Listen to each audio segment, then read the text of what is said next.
Center for the Ethiopian Educational Information and Communication Technology presents Educational Satellite Television Programs.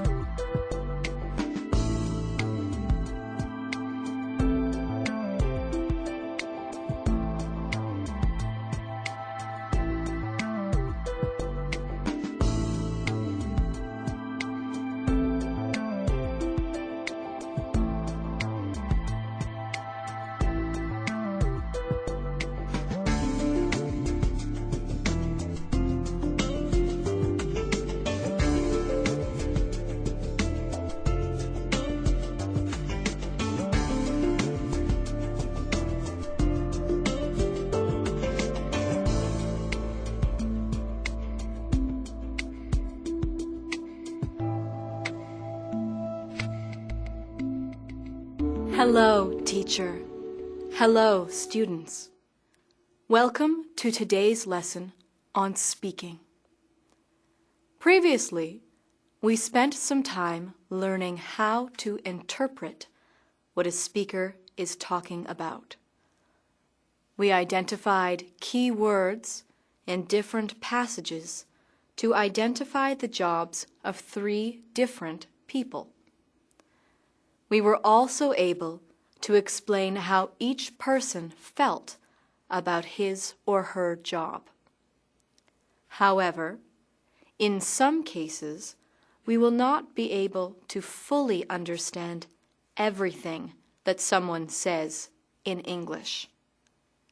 This may be because someone speaks too quickly or uses words that we do not understand. In this lesson, we will discuss how to get clarification from those you are speaking to. We will also explain how to clarify information to others. Are you ready, students? Let us begin. To clarify means to make a statement or situation less confused and more clearly comprehensible. If your teacher asks you where you are from and you say Ethiopia, your teacher may ask you to clarify where in Ethiopia you are from. When you answer with the city in which you were born, you are clarifying your answer for your teacher. Sometimes we need clarification because the information we have been given is vague. If your teacher tells you there is a test coming next week, you may ask them to clarify on which day the test will be or what the test will be about. Today, we will learn some terms that we can use to ask for clarification in circumstances where we simply do not know what we are being told. Are you ready for an activity, everyone? Students, what are some common expressions that we use to ask for clarification? What are some expressions we may use to clarify information for others? Discuss some possibilities with a partner, and I will see you in a few minutes. Students, let's get ready. Begin.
Time's up! Let's get back to our lesson. Are you ready to continue? I am sure you answered with many different expressions in each category.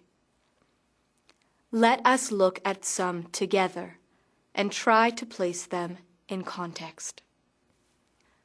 Here, Makida and Kasa are having a conversation about cooking. Kasa does not know how to prepare kitfo. Makida says, first, you must marinate the beef in mitmita. However, Kasa has never had to marinate beef and does not know how, so she asks for clarification by saying, sorry, what do you mean by marinate? From this, Makida understands that Kasa needs to learn how to marinate the beef before she can finish preparing the kitfo. Makida answers this question by clarifying what it means to marinate something. She says, what I mean is you must first soak the beef in seasoning. Makida goes on to say, kitfo is often served with injera, but many people prefer kocho for obvious reasons. Again, Kasa is confused because she does not know why kocho is preferred. She says, I'm sorry, I'm not quite with you.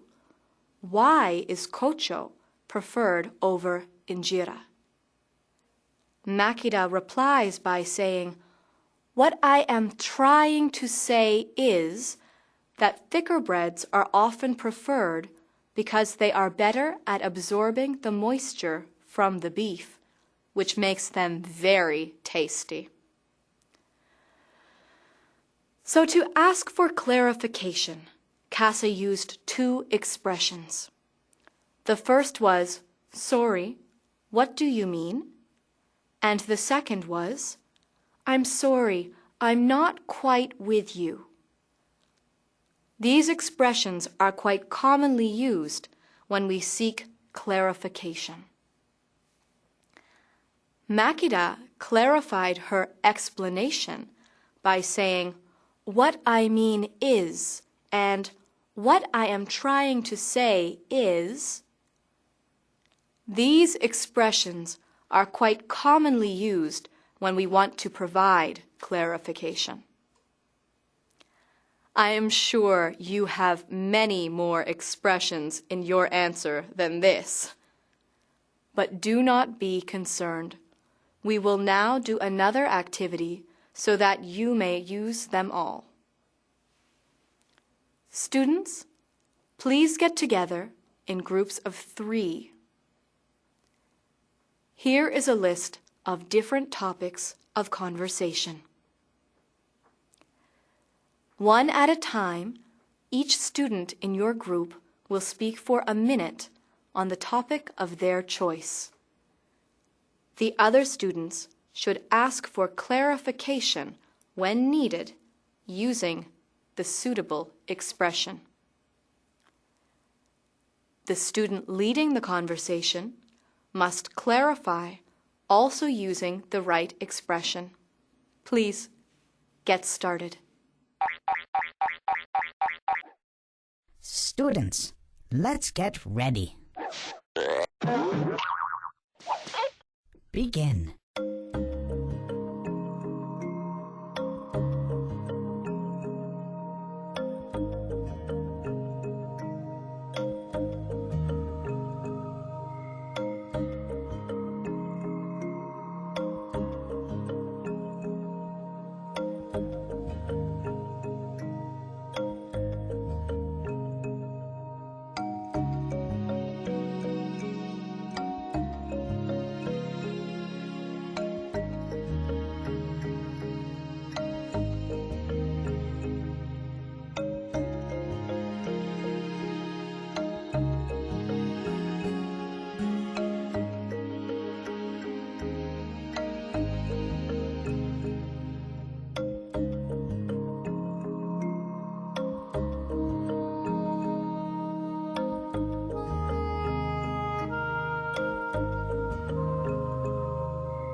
Time's up!